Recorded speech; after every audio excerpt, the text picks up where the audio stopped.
اشترط فی فصاحت الترکیب ان یسلم من ضعف التالیفی تنافر الکلماتی التعقید اللفظی، اور اسی طرح تاقید المعنوی، اگلی مثال میں تاقید لفظی اور تاقید معنوی۔ تو اگر آپ کا کلام جو ہے وہ ان تمام چیزوں سے خالی ہے تو وہ فصیح کلام کہلائے گا۔ فصاحت کے لیے شرط یہ ہے کہ آپ کا کلام ان تمام چیزوں سے خالی ہو، ان غلطیوں سے خالی ہو۔ ضعف تالیف یعنی نحوی غلطیوں سے خالی ہو۔ تنافر کلمات یعنی ایسے کلمات کا پے در پہ اپنے کلام میں استعمال کرنا جس میں معنی میں ثقل پیدا ہو جائے، یعنی زبان پر ثقل آ جائے، جیسے اس کی مثال بھی دی تھی وَقَبْرُ حَرْبٍ بِمَكَانِ قَفْرٍ والی۔ اور تاکیدات لفظیہ اور معنویہ کی میں نے وضاحت کی تھی کہ تاکیدات لفظیہ سے مراد یہ ہے کہ آپ کلام کو جو عربوں کا ایک مجوزہ قواعد ہیں ان سے ہٹ کے کرتے ہیں، اگرچہ معنی مفہوم ادا ہو رہا ہو لیکن کلام کی بناوٹ درست نہ ہو، جیسے میں نے کہا تھا کہ مسمک اور اسم کا ما، تو اس طرح اگر آپ کرتے ہیں تو یہ تاکیدات لفظیہ میں چلا جائے گا۔ اور معنویہ کا بولا تھا کہ جیسے کوئی ایسا لفظ ہے جو کہ ایک معنی میں مستعمل ہے، آپ اس کو اس معنی میں استعمال نہیں کر رہے بلکہ دور کا اس کا کوئی ایسا معنی جو بالکل غیر معروف ہے اس معنی میں اس کو استعمال کر رہے ہیں، تو یہ تاکید معنوی ہو جائے گا۔ تو اگر ایسی چیزیں آپ کے کلام میں ہیں تو وہ کلام فصیح نہیں ہے۔ اگر ایسی چیزوں سے پاک ہے تو پھر وہ کلام فصیح ہو جائے گا۔ اس کے بعد پھر اس کلام کو بلیغ بنانا ہے، تو بلاغت کی تعریف کی تھی کہ معنی جلیل یعنی واضح اور معروف معنی کو صحیح اور فصیح عبارت کے ساتھ ایسے طور پر ادا کرنا کہ وہ مقتضۂ حال کے مطابق بھی ہو، تو اس کو بلاغہ کہتے ہیں۔ کل کلام للموطن الذی یقال فیہ کا مطلب مقتضۂ حال کے مطابق ہونا ہے۔ پھر 50 میں تشبیہ کی تعریف کی تھی کہ ایک یا ایک سے زائد چیز کو اس انداز سے بیان کرنا کہ وہ ایک صفت میں یا ایک سے زائد صفت میں وہ ان سب کا اشتراک ہو جائے، اسے ہم تشبیہ کہتے ہیں۔ اور تشبیہ کے جو ارکان تھے وہ 4 تھے: مشبہ، مشبہ بہ، ادات تشبیہ اور وجہ شبہ۔ پھر یہ بات ہوئی کہ تشبیہ جو ہے اس کی یعنی تشبیہ مفرد کی جو اقسام ہیں وہ بنیادی طور پر 3 بنتی ہیں۔ اس میں ایک سیٹ جو ہے وہ تشبیہ مرسل اور تشبیہ مؤکد کا ہے، دوسرا سیٹ جو ہے وہ تشبیہ مجمل اور مفصل کا ہے، اور تیسرا تشبیہ بلیغ کا ہے۔ تشبیہ مرسل وہ تشبیہ ہوتی ہے جس میں ادات تشبیہ یعنی حروف تشبیہ، جن حروف کے ذریعے ہم تشبیہ دیتے ہیں وہ معذوف ہوں، اور تشبیہ مؤکد وہ ہوتی ہے جس میں جو ہے وہ ادات تشبیہ جو ہے وہ یعنی مرسل میں مذکور ہوں اور تشبیہ مؤکد میں محذوف ہوں۔ اسی طریقے سے جو تشبیہ مجمل ہوتی ہے وہ ایسی تشبیہ کو کہتے ہیں جس میں وجہ شبہ، جس کو آپ نے وجہ شبہ ٹھہرایا ہے، وہ معذوف ہو، اور تشبیہ مفصل میں وجہ شبہ جو ہوتا ہے وہ مذکور ہوتا ہے۔ اور تشبیہ بلیغ سر جی کون سے نمبر والا ایم سی کیوز ہے؟ لا حول ولا قوت الا، گروپ میں میسج کر لیں، وہاں بتا دیں جی۔ اس کے بعد ہے کہ التشبیہ الذی حذفت منہ الادات ووجہ الشبہ، جس میں ادات تشبیہ بھی محذوف ہوں اور وجہ شبہ بھی محذوف ہو، اس کو تشبیہ بلیغ کہتے ہیں۔ ٹھیک ہے جی، تو یہ تشبیہ مفرد کی اقسام ہیں۔ اب ہم نیکسٹ جو چلیں گے یعنی جو آج کے سبق میں ہم پڑھیں گے، مثال کے طور پہ تشبیہ تمثیل کو پڑھیں گے، غیر تمثیل کو ہم پڑھیں گے، تشبیہ ضمنی کو پڑھیں گے، تو یہ جو تشبیہات ہیں یہ تشبیہ مرکبات میں چلی جاتی ہیں جی۔ اس کے بعد مثال دی تھی کہ اذا نلت منک الود فالمال حین وکل الذی فوق التراب تراب، کہ جب آپ کی طرف سے اتنی محبت مل گئی تو مال تو بڑی کم تر سی چیز ہے، اور پھر یہ کہ مٹی کے اوپر جو ہے وہ سب مٹی ہے۔ تو یہاں الترابی ترابو، ٹھیک ہے جی، مٹی پہ جو ہے وہ مٹی ہے، مٹی ہے، تو یہاں پر تشبیہ بلیغ ہے، وجہ شبہ بھی نہیں، ادات تشبیہ بھی نہیں۔ مٹی یعنی پہلی جو التراب ہے تو یعنی فوق التراب جو ہے، تو یعنی مٹی پہ جو کچھ ہے اس سے مراد جو ہے وہ دنیا کی ظاہری زیب و زینت ہے، اس کو مٹی سے تشبیہ دی تو یہ تشبیہ بلیغ ہو گئی۔ اسی طرح کأنہ النہار الظاہر والقمر الباہر، دن جو ہے وہ بالکل روشن ہے اور چاند جو ہے وہ منور ہے، کہ الذی لا یخفی علی کل ناظر، کسی بھی دیکھنے والے پہ وہ پوشیدہ نہیں ہے۔ تو اس مثال میں تشبیہ مرسل بھی ہے، مجمل بھی ہے۔ کأنہ النہار الظاہر والقمر الباہر لا یخفی علیہ الناظر، اب آپ دیکھیں کہ نہار الظاہر کو اس نے بیان، ہم نے پڑھا تشبیہ مرسل وہ ہے جس میں ادات تشبیہ مذکور ہوتے ہیں، تو لہٰذا اس لحاظ سے کاف حرف تشبیہ مذکور ہے، اور مجمل وہ جس میں وجہ شبہ معذوف ہو۔ اب یہاں نہار ظاہر اور قمر باہر تو بتایا، لیکن یہ نہیں بتایا کہ کس چیز میں یعنی وہ ایک جیسے ہیں، تو اس کو بیان نہیں کیا، تو اس اعتبار سے یہ تشبیہ مجمل بھی ہے۔ اسی طرح زرنا حدیقۃ کأنہا الفردوس فی الجمال والبہاء، کہ ہم نے ایک ایسے باغ کی سیر کی کہ جو جنت تھا اپنی خوبصورتی اور جو ہے وہ کس کا مائکان ہے؟ جی، تو یہاں پر دیکھیں کہ تشبیہ جو ہے وہ مرسل ہے اور مفصل ہے۔ مرسل اس لیے ہے کہ یہاں پر ادات تشبیہ مذکور ہیں، اور مفصل اس لیے ہے کہ اس نے بتا بھی دیا ہے کہ وجہ شبہ فی الجمال والبہاء، کہ خوبصورتی میں اور جو ہے وہ آنکھوں کو بھا جانے کے اعتبار سے جو ہے وہ یعنی جنت کی مانند ہے، تو اس نے اس میں وجہ شبہ اس کو بھی ظاہر کیا۔ اس کے بعد ہے العالم سراج امتہ فی الہدایت و تبدید الظلام، کہ عالم جو ہوتا ہے وہ امت کا چراغ ہوتا ہے ہدایت بانٹنے میں اور اندھیروں کو دور کرنے میں۔ تو یہاں پر تشبیہ مؤکد ہے اور مفصل ہے۔ مؤکد اس لیے کہ وجہ ادات تشبیہ کوئی نہیں، اور مفصل اس لیے کہ وجہ شبہ فی الہدایہ اور و تبدید الظلام موجود ہے، اس لیے جو ہے وہ مفصل بھی ہے۔ اس کے بعد 62 سے تھا کہ اذا کان وجہ شبہ فی التشبیہ صورتا منتزعۃ من متعدد۔ دو طرح کی تشبیہ ہوتی ہیں، بات سمجھ لیجئے گا۔ ایک ہے تشبیہ تمثیل اور ایک ہے تشبیہ غیر تمثیل۔ تشبیہ تمثیل کیا ہے؟ تشبیہ تمثیل یہ ہے کہ آپ کا جو وجہ شبہ ہے،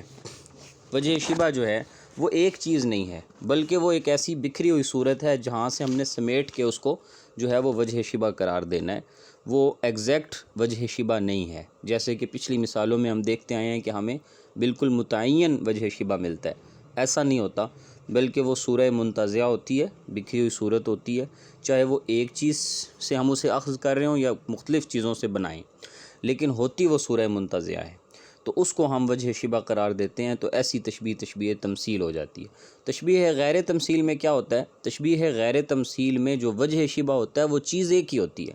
لیکن اس چیز میں جو شراکت ہوتی ہے وہ مختلف امور کے اعتبار سے مختلف چیزوں کی ہوتی ہے۔ یعنی بنیادی طور پر جہاں پر یعنی جو اس کا نقطہ یعنی اجتماع ہے وہ ایک ہی ہے۔ اب میں مثالوں میں واضح کروں گا تو آپ کو سمجھ میں آئے گی کہ نقطہ اجتماع ایک ہی ہے، بس یہ باریکی آپ نے سمجھنی ہے، اس کو کہتے ہیں تشبیہ غیر تمثیل۔ اب یہاں کتاب میں غلطی ہے، 62 MCQs میں اس نے تعریف کی ہے تشبیہ تمثیل کی کہ اذا کان وجہ شبہ فی التشبیہ صورت منتزع متعدد، کہ جب وجہ شبہ یعنی تشبیہ کے اندر ایک ایسی صورت ہو جو کہ مختلف چیزوں سے منتزع ہو رہی ہو، مختلف چیزوں سے اسے اخذ کیا جا رہا ہو، اس کو تشبیہ تمثیل کہتے ہیں۔ اب مثالیں جو دی ہیں 63 اور 4 والی، یہ مثال تشبیہ تمثیل کی گئی ہے، یہ غلط ہے، اس کو درست کر لیں، یہ تشبیہ غیر تمثیل ہیں دونوں۔ پہلی مثال ہے کہ ہوا بحر السماح والجود فازدد منہ قربا تزدد من الفقر بعدا، یعنی ممدو جو ہے وہ میرا، وہ سخاوت میں، جود و سخا میں سمندر کی مانند ہے کہ جتنا تو اس کے قریب ہوتا جائے گا فقر تجھ سے دور ہوتا جائے گا۔ فازدد منہ قربا، تو اس کے قریب ہوتا جائے گا، تزدد من الفقر بعدا، اور جو فقر ہے وہ تجھ سے بعد اختیار کرتا جائے گا۔ اب آپ دیکھیں یہ تشبیہ غیر تمثیل ہے۔ کیسے تشبیہ غیر تمثیل؟ اس لیے ہے کہ یہاں ایک طرف سمندر ہے اور دوسری طرف اس کا ممدو ہے، ٹھیک ہے جی۔ اب سمندر اور ممدو ان دونوں کو مشترک کیا ہے ایک خاص وصف کے اندر، اور وہ وصف کیا ہے؟ وہ وصف ہے یعنی جود و سخا۔ سمندر جو ہے وہ بھی اپنی گہرائی کے اعتبار سے، وسعت کے لحاظ سے بہت یعنی سمندر سخی ہے، اور ممدو جو ہے وہ بھی اپنی سخاوت کے لحاظ سے انتہائی گہرا ہے، اور اس کی بھی سخاوت جو ہے وہ بہت جو ہے وہ وسیع ہے۔ تو بنیادی جو نقطہ ہے وہ ایک ہے، اور وہ یہ ہے کہ اس نے یعنی باہر کو اور ممدو کو سماحت اور جودت میں اکٹھا کر دیا، تو اس کو کہیں گے تشبیہ غیر تمثیل۔ یہ تشبیہ تمثیل نہیں ہوگی، وجہ شبہ مفرد ہے اور اس میں صفت بھی ایک ہی شامل ہوئی ہے، اور وہ صفت تھی یعنی دونوں کی وسعت۔ اچھا جی، اسی طرح جو اگلی مثال دی ہے وَلَيْلٍ كَمَوْجِ الْبَحْرِ أَرْخَى سُدُولَهُ عَلَيَّ بِأَنْوَاعِ الْهُمُومِ لِيَبْتَلِي، اور وہ رات جو تھی وہ سمندر کی موجوں کی مانند تھی کہ ارخا سدولہ علیہ، کہ اس نے ہم پر اپنی مصیبتوں کے پردے ڈال دیے تھے، بِأَنْوَاعِ الْهُمُومِ، جو کہ مختلف طرح کے یعنی وہ مصیبتیں تھیں تاکہ وہ ہمیں آزمائیں۔ اب آپ دیکھیں کہ ایک طرف رات ہے اور دوسری طرف جو ہے یعنی مصائب ہیں، مصائب کے پردے ہیں۔ اب آپ دیکھیں کہ یہ دونوں چیزیں جو ہیں، رات کی جو تاریکی ہے وہ بذات خود ہی خوف اور وحشت کی علامت ہے، اور دوسری طرف جو ہے وہ اس نے یعنی رات کا سیاہ ہونا اور پردے کے پڑنے کی وجہ سے اس کا سیاہ ہونا اور مختلف آزمائشوں کا پے در پہ واقع ہونا، تو جو بندہ تاریک رات میں سفر کرے گا وہ ویسے ہی آزمائش میں ہوگا۔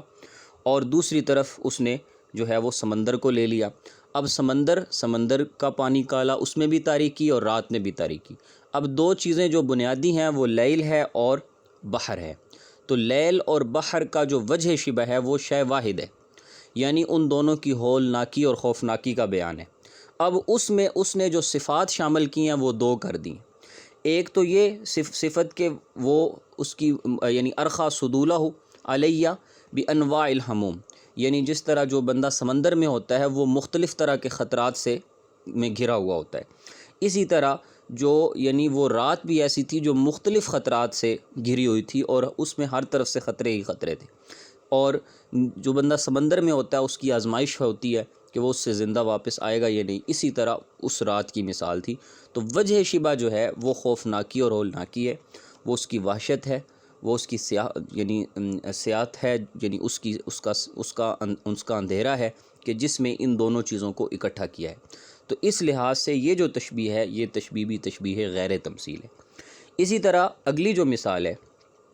کہ یحز الجیش حولک جانبیہ کما نفضت جناحیہ العقاب، کہ جو لشکر تھا وہ یعنی اس کو حرکت دی جا رہی تھی حولک جانبیہ، اس ممدوع کے دونوں طرف لشکر جو ہے وہ ایسے حرکت کر رہا تھا گویا کہ کیفیت یہ تھی کہ نفضت جناحیہ العقاب، جیسا کہ عقاب پرندہ اپنے دونوں پروں کو حرکت دیتا ہے، تو اسی طرح ممدوع جو ہے اس کے دونوں طرف لشکر جو ہے وہ اسی طرح حرکت کر رہے تھے۔ اب آپ دیکھیں اس مثال میں جو تشبیہ ہے وہ تشبیہ تمثیل ہے۔ تشبیہ تمثیل کیوں ہے؟ تشبیہ تمثیل اس لیے وہاں پر آپ دیکھیں کہ ہم نے اس میں وجہ شبہ نکالا تھا، ایک خاص نقطہ تھا جس میں دونوں چیزیں جمع تھیں، ایک خاص طرح کا نقطہ تھا۔ اب یہاں پر ایک طرف لشکر کی حرکت ہے اور دوسری طرف پرندے کے پروں کی حرکت ہے۔ اب حرکت میں تو دونوں برابر ہیں۔ یہاں آپ سوال کریں گے جی کہ حرکت دیکھیں وہاں پہ بھی ایسے ہی تھا یہاں پہ بھی ایسے ہی ہے، حرکت میں تو دونوں برابر ہیں لیکن ان کا نقطہ اجماع کوئی نہیں، یعنی آپ کہیں کہ ان کا نقطہ اجماع کیا ہو سکتا ہے، ان کا نقطہ اجماع نہیں ہے۔ اس لحاظ سے یہ ایک صورت منتزع اس نے کی ہے کہ اس نے ایک طرف لشکر کے دونوں بادشاہ کے دونوں طرف جو ہے وہ یعنی فوجوں کا حرکت کرنا، اور دوسری طرف ایک عقاب پرندہ ہے، یعنی گویا کہ اس نے جو ممدوع ہے اس کو عقاب سے تشبیہ دے دی ہے، اور جس طرح ممدوع کے دونوں طرف لشکر حرکت کر رہے ہیں اسی طرح عقاب کے دونوں طرف اس کے پر حرکت کر رہے ہیں۔ تو وجہ شبہ میں اجتماعیت نہیں ہے، یعنی ایسی کوئی چیز نہیں ہے جس میں وہ دونوں شریک ہوئے ہوں، وہ ایک ایسا عمل ہے جو کہ صورت منتزع ہے، یعنی ان دونوں کا جو یحز یعنی حرکت ہے اس کی حرکت ہے، تو اس دونوں میں وہ دونوں شریک ہوئے ہیں، اور یہ ایک ایسا عمل ہے کہ جو نقطہ اجماع نہیں ہے، یعنی اس کو نقطہ اجماع قرار نہیں دیا۔ اچھا اس میں آپ کو ایک اور نقطہ بتاتا ہوں، وہ یہ ہے کہ پہلی اگر دونوں مثالوں کو اگر آپ گہرائی میں دیکھیں گے تو آپ کو سمجھ میں آئے گا کہ چاہے ولیل کموج البحر والی مثال ہو یا بحر السماح والجود والی مثال ہو، ان دونوں مثالوں کے اندر جو اس کا وجہ شبہ ہے اسے اس نے چھپانے کی کوشش کی ہے، یعنی اس طرح سے چھپانے کی کوشش کی ہے کہ وہ بظاہر ظاہر نہ ہو۔ مثلا بحر السماح والجود اس نے کہہ دیا اس کو، اب جو اس کی گہرائی اس کو اس نے چھپانے کی کوشش کی ہے، اس کا کہیں پہ ذکر نہیں کیا اس نے۔ اسی طرح ولیل کموج البحر ارخا صدولہ والی اس نے مثال دی ہے، تو اس کے اندر اس کی خوفناکی اور ہولناکی کو اس نے چھپانے کی کوشش کی ہے۔ لیکن اس مثال کے اندر جس چیز کو یعنی یحز الجیش جو ہے اس کو وہ بالکل بظاہر مطلب واضح لے کر آیا ہے، تو اس اعتبار سے آپ دیکھیں کہ یہاں پر یہ جو تشبیہ ہے یہ تشبیہ تمثیل ہے۔ تشبیہ تمثیل اس لیے ہے کہ یہاں جو وجہ شبہ ہے وہ ایک ایسی صورت ہے جو ہے وہ ایک کیفیت سے منتزع ہو کر ہمارے سامنے آ رہی ہے، تو اس اعتبار سے یہ تشبیہ تمثیل بنے گی۔ اسی طرح اگلی جو مثال ہے وَمَا الْمَوْتُ إِلَّا سَارِقٌ دِقَّ شَخْصُهُ يَصُولُ بِلَا كَفٍّ وَيَسْعَى بِلَا رِجْلٍ، اور موت جو ہے نہیں ہے مگر یعنی اس خفیہ پوشیدہ یعنی چور کی مانند، اس پوشیدہ شخص کی مانند کہ یسول بلا کف، جو بغیر ہاتھ کے حملہ کرتا ہے، و یسعی بلا رجل، اور بغیر پاؤں کے چلتا ہے۔ اب آپ دیکھیں کہ اس مثال میں ایک طرف موت ہے، ٹھیک ہے جی، وَمَا الْمَوْتُ إِلَّا سَارِقٌ، موت کو تشبیہ دی ہے چور کے ساتھ، اور ان دونوں میں جو شے مشترک ہے وہ یہ ہے کہ موت بھی خفیہ طریقے سے آتی ہے، کہ انسان کو موت اچانک آتی ہے اور اس وقت اسے کوئی پتہ نہیں ہوتا کہ میں نے ابھی اگلے لمحے مر جانا ہے۔ موت بھی خفیہ آتی ہے اور چور بھی خفیہ آتا ہے، ٹھیک ہے جی۔ موت آتی ہے، اس کے بھی ہاتھ پاؤں حرکت نہیں کر رہے ہوتے، اور جب چور آتا ہے تو وہ بھی اس انداز سے آتا ہے کہ وہ اپنے ہاتھ پاؤں کی حرکت کو روک کے آتا ہے۔ تو اس اعتبار سے یہاں وجہ شبہ مفرد ہے اور اس میں ایک صفت کا اشتراک ہے، اور وہ صفت ہے کہ ان دونوں کا پوشیدہ اور خفیہ ہونا، تو یہ تشبیہ غیر تمثیل ہوگی۔ اگلی مثال میں وَتَرَاهُ فِي ظُلَمِ الْوَغَى فَتَخَالُوهُ قَمَرًا يَكُرُّ عَلَى الرِّجَالِ بِكَوْكَبٍ۔ اس مثال میں آپ دیکھیں کہ یہاں وہ کہہ رہا ہے کہ تو دیکھے گا، یعنی میرے ممدوح کو دیکھے گا، فی ظلم الوغا، یعنی جب گھمسان کی جنگ ہوتی ہے، لڑائی ہوتی ہے، تو اس کو خیال کرے گا کہ وہ ایسا چاند ہے جو کہ لوگوں پہ حملہ آور ہوتا ہے ستاروں کے ساتھ، لوگوں پہ حملہ کر رہا ہے اور ستاروں کے ساتھ حملہ کر رہا ہے۔ یہاں اس نے اپنے ممدوح کو جو ہے وہ تشبیہ دی ہے ایک چاند کے ساتھ، چاند کے ساتھ تشبیہ دی ہے۔ اور کیفیت کیا ہے؟ کیفیت یہ ہے کہ جس طرح ممدوح جو ہے وہ اپنے لشکر کے ساتھ یعنی حملہ کرتا ہے اپنے دشمنوں پر، اسی طرح چاند جو ہے، چاند جس طرح اپنی روشنی کے ساتھ اندھیروں پہ حملہ آور ہوتا ہے،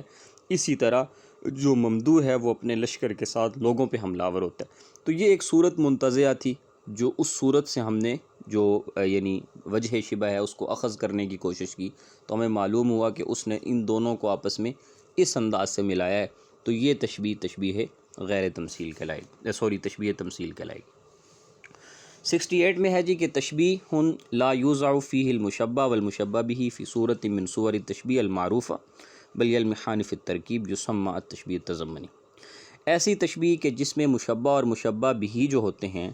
وہ تشبیہ کی جو معروف صورتیں بیان کی جاتی ہیں ان صورتوں میں نہیں ہوتے، یعنی ایگزیکٹ مشبہ اور مشبہ بہ ہوں دونوں، ایسا نہیں ہوتا، بلکہ ترکیب میں ان کی طرف کوئی اشارہ ملتا ہے، اس اشارے سے ہمیں سمجھ میں آتا ہے کہ یہاں پہ تشبیہ بن رہی ہے۔ بظاہر ایسا نہیں ہوتا کہ وہاں پہ تشبیہ بن رہی ہو، بلکہ ہمیں اس اشارے سے سمجھ میں آتا ہے کہ یہاں پہ تشبیہ بن رہی ہے۔ لا تنکری عطل الکریم من الغنا فالسیل حرب للمکان العالی، وہ کہہ رہے کہ لا تنکری، اور یہ ابو تمام نے اپنی اہلیہ سے کہا کہ لا تنکری عطل الکریم من الغنا، کہ تو جو ہے وہ نکر مت کر، یعنی نکیر مت کر، یعنی مطلب مجھ پہ اس بات کے ساتھ جو ہے وہ مجھے ملامت مت کر کہ عطل الکریم من الغنا، کہ ایک شریف آدمی جو ہے وہ اس کے پاس مال ختم ہو گیا ہے، وہ مال سے خالی ہے، اس کے پاس مال نہیں ہے۔ کیونکہ فالسیل حرب للمکان العالی، کہ سیلاب جو ہے وہ فالسیل حرب للمکان العالی، وہ لازم و ملزوم ہے مکان عالی کے، یعنی سیلاب جو ہے وہ اونچی جگہ کے لیے بطور حرب کے ہے۔ حرب معنی دشمن کے ہے، حرب معنی یعنی جنگ کے ہے، یعنی جس طرح یعنی اونچی جگہ پر جو سیلاب ہے وہ بطور حرب کے ہے، یعنی ایسا نہیں ہو سکتا کہ بہاؤ اور اونچی جگہ یہ دونوں اکٹھے ہوں، نہیں، بلکہ اونچی جگہ سے بہاؤ نیچے، یعنی کہنے کا مقصد کیا؟ مقصد یہ ہے کہ جو اونچی جگہ پر پانی کھڑا نہیں ہوگا، بلکہ وہاں جو ہے وہاں سے وہ پانی بہہ جائے گا، تو اس کا جو سیلان ہے وہ ہو جائے گا۔ تو اونچی جگہ پر پانی کھڑا نہیں ہو سکتا، یہ دونوں ایک دوسرے کی ضدیں ہیں، ان دونوں میں آپس میں جنگ ہے کہ اونچی جگہ ہو اور وہاں پانی کھڑا رہے، ایسا نہیں ہوگا، بلکہ پانی ہمیشہ وہاں سے بہہ کے نیچے آ جائے گا۔ تو اسی طرح جو شریف آدمی، کریم آدمی ہے، تو اس کے پاس مال نہیں ہے، کیونکہ وہ اس کی مثال ایسے ہے گویا کہ وہ اس مکان عالی کی مانند ہے جہاں پانی نہیں رہتا۔ تو اسی طرح جو عزت و شرافت والا بندہ ہوتا ہے اس کے پاس مال نہیں رہتا، کیونکہ وہ مال کو لوگوں پہ خرچ کرتا رہتا ہے۔ اب آپ دیکھیں کہ نہ تو مشبہ ہے، نہ ہی مشبہ بھی ہے، نہ کوئی تشبیہ کے بظاہر ایسے الفاظ ہیں کہ جن میں ادات تشبیہ واضح ہو یا کوئی ایسا وجہ شبہ ہو، لیکن ہمیں پورا مثال پڑھنے کے بعد یہ اندازہ ہوتا ہے کہ یہاں پر ایک ایسی یعنی کیفیت بنائی گئی ہے کہ ایک طرف اس نے کہا ہے کہ جو کریم آدمی ہے وہ اگر مال سے محروم ہے تو اس میں کوئی اعتراض والی بات نہیں، اور دوسری طرف وہ کہہ رہا ہے کہ جو اونچی جگہیں ہوتی ہیں تو وہاں پر جو ہے وہ پانی جو ہے وہ نہیں روک سکتا، وہ سیلاب جو ہے وہ اس اونچی جگہ کی اور سیلاب کی آپس میں دشمنی ہے۔ تو یہاں پر دیکھیں کہ اس سے پتہ چلتا ہے کہ یہ تشبیہ تضمنی ہے۔ اسی طرح اگلی مثال کہ قد یشیب الفتیٰ ولیس عجیبا ان یری النور فی القضیب الرطیب، کہ قد یشیب الفتیٰ کہ نوجوان جو ہے کبھی وہ بھی سفید بال اس کے آ جاتے ہیں، ولیس عجیبا اور یہ کوئی عجیب بات نہیں ہے کہ ان یری النور فی القضیب الرطیب۔ قضیب الرطیب کہتے ہیں تر و تازہ شاخ، جو بھی بالکل ہری بھری شاخ ہے، اس شاخ پہ بعض مرتبہ آپ کو سفید کلیاں بھی دکھائی دیتی ہیں، سفید کلیاں آپ کو تر و تازہ شاخ پہ دکھائی دیتی ہیں۔ تو یہ ایسے ہی ہے جیسے کہ تر و تازہ یعنی نوجوان جو بالکل جوانی میں ہے، تو ظاہر ہے وہ اپنے عالم شباب میں ہے، تر و تازہ ہے، تو اس پر سفید بالوں کے آ جانے کو گویا کہ اس نے ایک صورت بنا کر ایسے پیش کیا ہے جیسے کہ تر و تازہ ٹہنی پہ سفید کلیوں کا نکل آنا، تو اس نے اس کو اس کے ساتھ تشبیہ دے کر تشبیہ تضمنی بنایا۔ اسی طرح یہاں تک تو تھیں اس نے تشبیہ کی اقسام یعنی تشبیہ مرکب کو بیان کر دیا۔ اب وہ آیا جی اغراض پہ، کہ اغراض التشبیہ کثیرۃ منھا ما یأتی، اغراض تشبیہ کئی ہیں جن میں بیان و امکان مشبہ ہے، مشبہ کے امکان کی صورت کو بیان کرنا اور مشبہ کی حالت کو بیان کرنا، پھر اس حالت کی لمٹ کیا ہے اس کو بیان کرنا، اسی طریقے سے مشبہ کی حالت جو ہے اس کو پختہ کرنا، تقریر و حال المشبہ یعنی اس کو ثبت کرنا، پھر مشبہ کی تزیین یا اس کی تقبیح جو ہے اس کو بیان کرنا، یہ تمام اغراض ہوتی ہیں جی جو مقصود ہوتی ہیں تشبیہ سے۔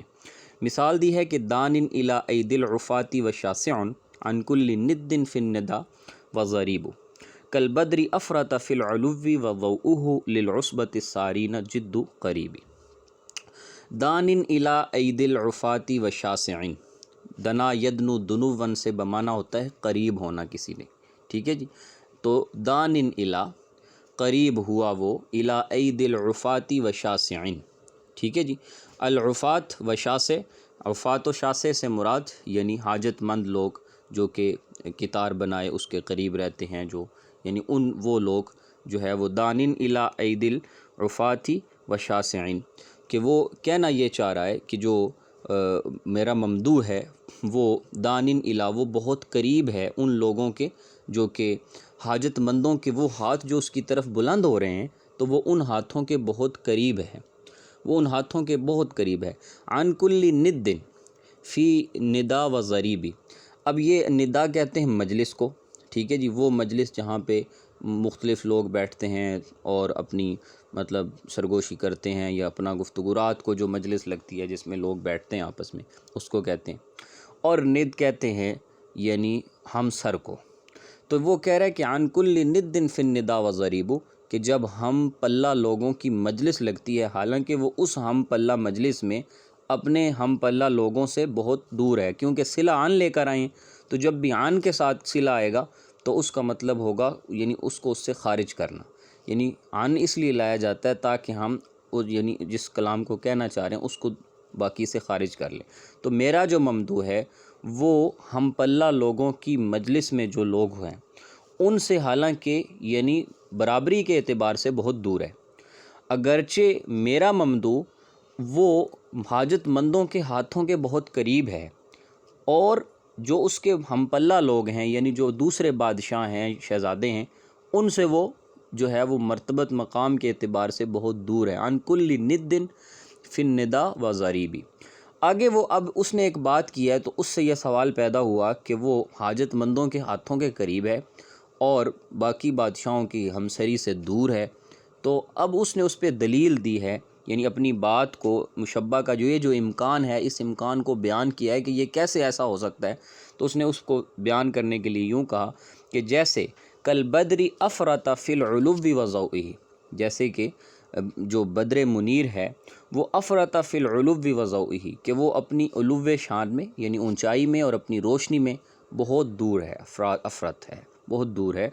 حالانکہ للعصبۃ السارین جد قریب، اور وہ جماعت العصبہ، وہ جماعت السارین جو چلتی ہے، یہاں عصبت السارین سے مراد رات کو چلنے والی جماعت، یعنی وہ لوگ جو رات میں سفر کر رہے ہوتے ہیں تو اس کی روشنی جو چاند کی ہے وہ ان کے بہت قریب ہوتی ہے، جد و قریبی، ان سے وہ بہت قریب ہے۔ تو یعنی چاند جو ہے وہ اپنی علوت و مرتبت میں تو بہت دور ہے، لیکن وہ لوگ جو رات میں چلتے ہیں تو ان کو بہت قریب بھی ہے۔ تو یہ اس نے مشبہ کی امکانی صورت کو بیان کیا ہے۔ مشبہ کی حالت کا بیان کیا ہے جی کہ کأنک شمس والملوک کواکب، کہ آپ سورج ہیں اور باقی جو بادشاہ ہیں وہ ستارے ہیں، اور اذا طلعت لم یبدو منہن کوکب، تو جب آپ طلوع ہو جاتی ہیں یعنی سورج طلوع ہو جاتا ہے تو پھر ستاروں کی ضرورت نہیں رہتی۔ تو یہ مشبہ کی حالت ہے کہ جب مشبہ جو ہے یعنی جب وہ طلوع ہے تو پھر کسی اور کی ضرورت نہیں، تو یہ اس کی حالت کا بیان کیا۔ اچھا جی، اب اس کی حالت کی مقدار کا بیان کیسے کہ ما قوبلت عیناہ الا ظنتا تحت الدجا نار الفریق حلولا، کہ ما قوبلت عیناہ الا ظنتا، کہ جب بھی تو یعنی ہے تو مراد اس سے اس کا ممدوح جس کو وہ بیان کرنا چاہتا ہے، لیکن اس نے اپنے ممدوح کو بمنزلہ شعر کے لیا ہے، ایک ایسے بہادر جانور کے ساتھ لیا ہے، تو وہ کہتا ہے ما قوبلت عیناہ، یہ جو دو آنکھیں ہیں نا، عینایا دو آنکھیں، تو ما قوبلت عیناہ یعنی وہ جو دو آنکھیں ہیں تو ان دو آنکھوں کا جو ہے وہ کوئی سامنا نہیں کر سکتا، اور اگر وہ سامنا کر لے الا ظنتا، مگر وہ یہ گمان کرتا ہے، کیا گمان کرتا ہے کہ تحت الدجا نار الفریق حلولا، کہ گویا کہ نار الفریق حلولا سے مراد یعنی وہ لوگ جو کہ رات کے وقت خیمہ گزی ہیں اور خیمہ لگائے ہوئے ہیں، تو وہ یعنی ایسے جو رات کے وقت خیمہ لگائے ہوئے لوگوں کی جو آگ جل رہی ہے تو انہیں یہ گمان ہوتا ہے کہ کوئی اندھیری سخت رات کے اندر رات کے وقت مقیم جماعت ہے جس نے آگ جلا رکھی ہے، تو ان کی آگ جس طرح دور سے نظر آتی ہے، اس طرح جو ممدوح کی آنکھوں میں جھانکتا ہے اسے وہاں پر جو ہے اس کا غضب اور اس کی جو یعنی اس کا جو آگ کی طرح اس کی شدت جو ہے وہ اسے دور سے نظر آتی ہے۔ اب آپ دیکھیں کہ یہاں پر اس نے مشبہ کی جو حالت ہے یعنی اس کی آنکھوں کی جو حالت، اس کی مقدار کو بھی بیان کیا ہے کہ وہ کیسے نظر آتی ہے، اور وہ ایسے نظر آتی ہے جیسے رات کے وقت یعنی وہ جماعت جو صحرا میں اپنا خیمہ لگاتی ہے اور پھر آگ جلاتی ہے تو وہ آگ دور سے نظر آتی ہے، تو اس طرح مشبہ کی جو آنکھوں کے اندر جو غضب ہے وہ بھی دور سے نظر آتا ہے۔ تو یہاں پر مشبہ کی حالت کی اس مقدار کو بھی بیان کر دی۔ اچھا جی، مشبہ کی حالت کو پختہ کیا ہے، کیسے کیا ہے کہ والذین یدعون من دونہ لا یستجیبون لہم بشیء، اور وہ لوگ جو اللہ کے علاوہ کسی اور کو پکارتے ہیں تو وہ ان کی پکار پر انہیں کچھ نہیں دے سکتے، ان کی مثال مگر ایسے ہے کہ کباسطی کفئی، اللہ کے سوا کوئی بھی ہو تو اس کی مثال ایسے ہے کہ الا کباسطی کفیہ الی الماء لیبلغ فاہ، کہ وہ اپنی ہتھیلیاں پھیلائیں پانی کی طرف تاکہ پانی ان کی ہتھیلیوں کو بھرے گا، وما ہوا ببالغ، حالانکہ پانی تو وہاں تک پہنچنے والا نہیں، رکنے والا ہی نہیں، وہ تو نیچے گر جائے گا۔ تو اب یہاں دیکھیں کہ پہلے ایک بات کہی گئی، ان کی حالت کو بیان کیا گیا کہ ان کی حالت یہ ہے کہ چونکہ وہ اللہ کے علاوہ اوروں کو پکارتے ہیں اس لیے ان کی پکار نہیں سنی جاتی۔ اب اس کو پختہ کیا اس بات سے کہ یہ ایسے ہی ہے، ان کی مثال تو ایسے ہی ہے، گویا وہ اپنی ہتھیلیاں پھیلائے ہوئے کھڑے ہوں پانی کے آگے اور وہ یہ سمجھ رہے ہوں کہ پانی میرے ہتھیلیوں کو بھرے گا، حالانکہ ہتھیلیاں کھلی ہیں اور پانی تو نیچے جا رہا ہے۔ تو یہ ہے جی تقریر حال المشبہ، مشبہ کی حالت کو پختہ کرنا۔ اگلی مثال دی ہے، اس میں مشبہ کی تزیین کی ہے کہ مددت یدیک نحوہم احتفاء کمدھا الیہم بالہبات، وہ کہتا ہے کہ مددت یدیک، یہ شعر جو ہے نا جی، اس شعر کے بارے میں یہ ہے کہ یہ شعر یعنی کلام عرب کے اندر ان سب سے خوبصورت ترین شعر اس انداز سے ہے کہ ایک ایسی حالت جو انتہائی دکھ کی حالت تھی، اس دکھ کی حالت میں بھی یعنی اس کی بھی تزیین کر لینا، تو یہ یعنی عربوں کے ہی اس میں ہے۔ یہ ابوالحسن انباری نے یعنی ایک شخص کو دیکھا کہ جس کو سولی پہ چڑھا دیا گیا، جس کو پھانسی لگا دی گئی، اب وہ کہتا ہے کہ مددت یدیک نحوہم احتفاء، کہ تیرے ہاتھ یعنی سولی زدہ شخص کو اشارہ کر کے کہ تیرے ہاتھ جو تو نے پھیلا رکھے ہیں، نحوہم یعنی لوگوں کی طرف جو تیرے ہاتھ پھیلے ہوئے ہیں، ظاہر ہے سولی لگا تو اس کی وجہ سے اس کے ہاتھ باندھ دیے گئے، تو جب اس کو یعنی سولی چڑھا دیا گیا تو اب اس کے ہاتھ ایسے بالکل جھکے ہوئے ہیں، تو وہ کہتا ہے کہ یہ جو تیرے ہاتھ لوگوں کی طرف بڑے ہوئے ہیں، پھیلے ہوئے ہیں، احتفان یعنی سولی پہ چڑھنے کی کیفیت میں، احتفا کہتے ہیں نا سولی پہ چڑھ جانا، کمدھا الیہم بالحبال، یہ ایسے ہی ہے، یہ ایسے ہی ہیں، یہ وہی ہاتھ، مجھے تو یوں محسوس ہوتا ہے کہ مدھما یعنی جس طرح تو ان ہاتھوں کو پھیلاتا تھا، الیہم بالہبات ان لوگوں کی طرف، بالہبات یعنی اپنی عطایا کے ساتھ، اپنی بخشش کے ساتھ، یعنی جس طرح تو ان کو نوازا کرتا تھا اور اس وقت تو اپنے ہاتھ پھیلاتا تھا، تو آج جب تجھے سولی پہ دیکھا ہے جھولتے ہوئے تو تیرے ہاتھوں کو دیکھ کے مجھے وہ منظر یاد آ گیا ہے کہ تو اپنے ہاتھوں کو پھیلاتا تھا اور لوگوں کو عطا کرتا تھا، آج تیرے ہاتھ تو پھیلے ہوئے ہیں اور لوگ بھی تیرے گرد جمع ہیں لیکن تو سولی پہ چڑھا ہوا ہے۔ تو اس دیکھیں اس کیفیت میں بھی اس نے اپنے اس ممدوح اس کی مدح کر لی اور اس کی مدح میں اس نے کہہ لیا، تو گویا کہ اس نے یہاں مشبہ کی جو ہے وہ تزیین کی ہے۔ اسی طرح مشبہ کی تقبیح ہے جی کہ وَتَفْتَحْ لَا كَانَتْ فَمَنْ لَوْ رَأَيْتَهُ تَوَهَّمْتَهُ بَابًا مِّنَ النَّارِ يُفْتَحُ وَتَفْتَحْ، اور وہ منہ کھولتی ہے، لا کانت، لا کانت کاش کہ وہ نہ ہی کھولے، کہ فمن اس کا منہ، لو رأیتہ اگر تو اس کو دیکھے تو تو یہ گمان کرے کہ باب من النار یفتح کہ جہنم کا کوئی دروازہ کھل گیا۔ تو یہاں پر اس نے مشبہ دیہاتی نے اپنی بیوی کی یعنی ذم بیان کی ہے کہ وہ بد زبان ہے، تو اس نے کہا کہ وہ مشبہ جو ہے اس کی تقبیح مقصود ہے، اس کی قباحت مقصود ہے۔ اسی طرح وجہ شبہ فی الجملہ الشعر فی السواد کاللیل، یہ شعر نہیں، بال جو ہے وہ یعنی سیاہی میں رات کی مانند ہے، تو یہاں وجہ شبہ السواد ہے۔ اسی طرح المشبہ فی الجملہ بتائیں جی، تو الشیب فی البیاض کالصبح، اور سفیدی جو ہے وہ بالوں کی، وہ سفید یعنی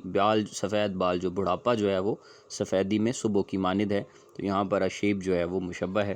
اسی طرح مشبہ بھی کہ ھذا الدواء مثل الحنظل فی المرارہ، کہ یہ دوا جو ہے وہ کڑواہٹ کے اندر بمنزلہ حنظل کے ہے، وہ جو کڑوا ہوتا ہے درخت اس کے ہے، تو یہاں مشبہ بھی جو ہے وہ حنظل ہے۔ اسی طرح اگلی مثال میں وجہ شبہ فی الجملہ بتائیں، جملے میں وجہ شبہ بتائیں کہ کأن حدیثک شہد فی حلاوتی، گویا کہ آپ کی گفتگو جو ہے وہ حلاوت میں بمنزلہ یعنی مٹھاس میں آپ کی گفتگو جو ہے وہ شہد کی مانند ہے، تو یہاں جو وجہ شبہ ہے اس جملے میں وہ الحلاوہ ہے۔ اسی طرح مشبہ بتائیں جملے میں مشی کو کمشی السلحفاۃ فی البط، کہ آپ کا چلنا جو ہے وہ ایسے ہے جیسے کہ سستی میں یعنی کچھوا چلتا ہے، تو اس طرح آپ کا چلنا ہے، تو یہاں پر جو ہے وہ مشیق جو ہے وہ مشبہ ہے۔ اسی طرح وجہ شبہ بتائیں تو الجواد فی السرعہ کالبرق الخاطف، ٹھیک ہے جی،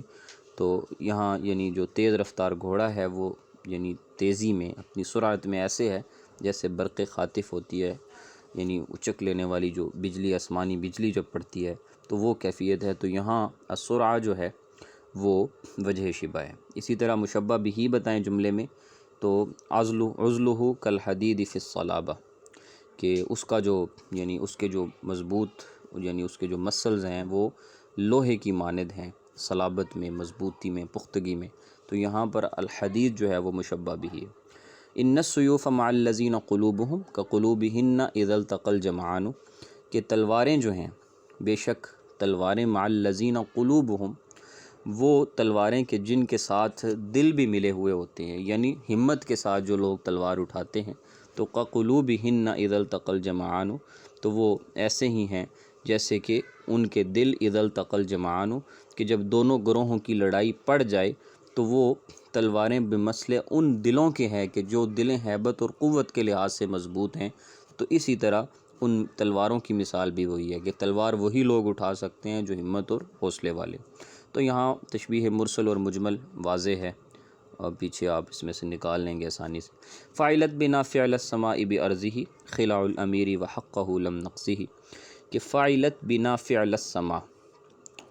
بارضہ، جس طرح آسمان کا معاملہ زمین کے ساتھ ہے، یعنی آسمان کہاں زمین کہاں، تو ایسے ہی یعنی فاعلت بنا ہمارے ساتھ معاملہ ہے، خلاء الامیر ہمارے ساتھ جو ہے وہ امیر کی عطا کا معاملہ ہے،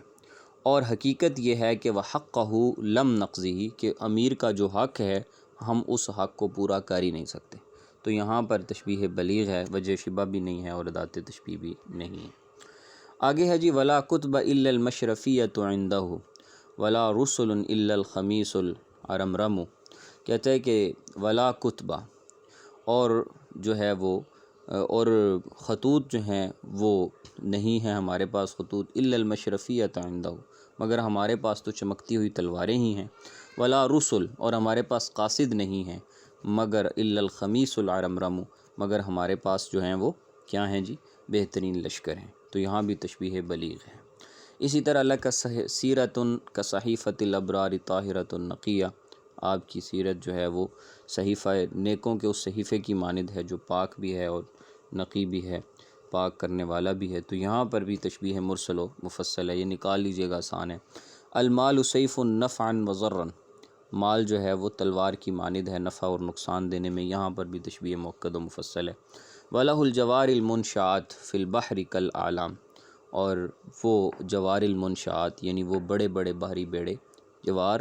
سے مراد یعنی جاریہ کی جمع ہے جوار، اور منشآت جو پہاڑوں کی مانند گاڑے گئے ہوں سمندر میں، تو مراد اس سے بڑے بحری بیڑے ہیں، تو وہ کل اعلام ہیں، تو وہ بڑے بڑے پہاڑوں کی مانند نظر آتے ہیں۔ تو یہاں پر مرسل و مجمل ہے تشبیہ۔ القلوب کالطیر فی الالفہ اذا انست، کہ دل جو ہیں وہ پرندے کی مانند ہیں الفت و محبت میں جب وہ مانوس ہو جائے، تو یہاں تشبیہ مرسل و مفصل ہے۔ رأی الحازم میزان فی الدقہ، کہ جو یعنی حازم یعنی جو اچھا طبیب ہوتا ہے تو اس کی جو رائے ہے وہ باریک بینی کے لحاظ سے بطور میزان ہے، ٹھیک ہے جی۔ تو یہاں پر تشبیہ مؤکد و مفصل ہے۔ ان ھذا الشعر فی الشعر ملک، کہ بے شک یہ شعر شعروں میں بادشاہ ہے۔ سارا فہو الشمس والدنیا فلک، گویا کہ وہ سورج ہے اور باقی دنیا آسمان ہے۔ تو باقی دنیا سے مراد دنیا کی شاعری۔ تو یہاں پر تشبیہ بلیغ ہے۔ کم وجوہ مثل النہار ضیاء لنفوس کاللیل فی الاظلام، کہ کتنے ہی چہرے ایسے ہیں کہ جو یعنی روشنی میں بطور دن کے ہیں، اور کتنے ہی ایسے نفوس ہیں کہ جو اندھیرے میں بمثل رات کے ہیں۔ تو یہاں پر بھی تشبیہ مرسل و مفصل ہے۔ آگے اس نے کہا ہے جی الحمیۃ من الانام، لوگوں سے پرہیز ایسے ہی ہے جیسے کھانے سے پرہیز، یہاں تشبیہ مرسل اور مجمل ہے۔ یہ آسان ہے اس لیے میں نے چھوڑی ہیں کیونکہ اس میں صرف حرف تشبیہ کا دیکھنا ہے یا وجہ شبہ کو دیکھنا ہے۔ کأن سواد اللیل شعر فاحم، گویا کہ رات کی تاریکی ایسے ہے جیسے سخت سیاب بال۔ تو یہاں پر بین الغرض من التشبیہ، یہاں سے تھوڑا کر لیتے ہیں کہ یہاں پر جو تشبیہ کی غرض لائی گئی ہے وہ مشبہ بھی جو ہے جس کے ساتھ تشبیہ دی گئی ہے وہ اس کی حالت میں مبالغہ بیان کرنا ہے، یعنی شعر فاحم، فاحم کہتے ہیں نا کوئلے کی طرح سے۔ آگے ہے جی کہ کأن النبل کلامہ وکأن الوبل نوالہ، کہ وہ جو ہے وہ نیزے کی مانند ہے کلام کرنے میں، یعنی اپنی تیزی میں تلوار کی مانند ہے، وکأن الوبل نوالہ، اور وہ بانٹنے میں عطا کرنے میں بارش کی مانند ہے۔ تو یہاں پر بھی مشبہ بھی کی حالت کے بیان کرنے میں مبالغہ مقصود ہے۔ اسی طرح یزور الاعادی فی سماء عجاجۃ، یعنی اس کے جو دشمن ہیں فی سماء، وہ آسمان میں ایسے یعنی گرد آلود آسمان میں تو ان کو دیکھے گا کہ اسنتہ فی جانبیہا الکواکب، کہ وہ جو میرا ممدوح ہے وہ چمک رہا ہے اور اس کی دونوں جانب ستارے ہیں، یعنی جو دشمن ہیں وہ تو یعنی آسمان پہ اس غبار کی مانند ہیں کہ جو آسمان پہ چھایا ہوا ہے، اور ممدوح جو ہے وہ چمکتا ہے ان کے درمیان، اور اس کے دونوں طرف ستارے چمکتے ہیں۔ تو یہاں پر اس مثال کے اندر اس نے ایک تو مشبہ کی حالت کو بھی بیان کر دیا کہ دشمن جو اعادی ہیں ان کی کیفیت کیا ہے کہ وہ بمثل غبار کے چھائے پھیلے ہوئے ہیں۔ پھر اس نے مشبہ کی جو مقدار ہے اس کی یعنی حالت کی جو مقدار ہے اس کو بھی اس نے بیان کر دیا۔ دونوں صورتیں ٹھیک ہیں، مشبہ کی بھی اور مشبہ بھی کی بھی اسی طرح یعنی یہاں پر بیان ہوئی بھی ہے۔ اسی طرح اگلی مثال ہے کلماتی قلائد الاعناق سوف تغن الدہور وہو بواق، وہ کہتے ہیں جی کہ میرے جو کلمات ہیں وہ قلائد الاعناق ہیں، گویا کہ وہ یعنی گردنوں کے ہار ہیں، سوف تغن الدہور وہی بواق، اور ان قریب وہ تجھے جو ہے وہ دہور سے مستغنی کر دیں گے، یعنی ظہور سے مراد یعنی زمانے بھر کی جو باقی کلام ہے اس سے مستغنی کریں گے۔ کیوں؟ کیونکہ وحی بواق، وہ اس ڈھول کی مانند ہیں جو لوگوں کو جگانے کے لیے بجایا جا رہا ہے۔ تو یہاں پر بھی جو ہے وہ مشبہ کی تزیین مقصود ہے۔ کیسے؟ کہ وہ کہتا ہے کلماتی قلائد العناق، کہ میرے جو کلمات ہیں وہ قلائد العناق ہیں۔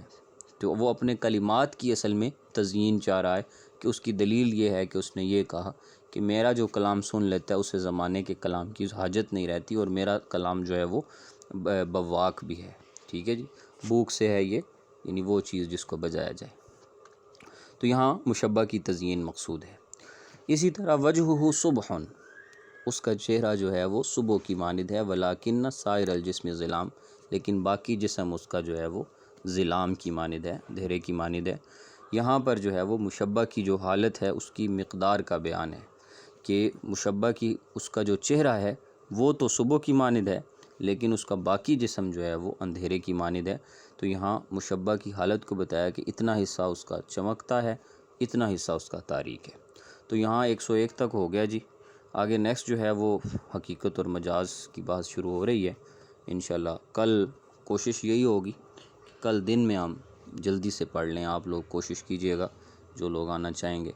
تو انشاءاللہ کل اس ٹاپک کو کریں گے۔ یہ بہت اہم ہے اگلا جو آ رہا ہے۔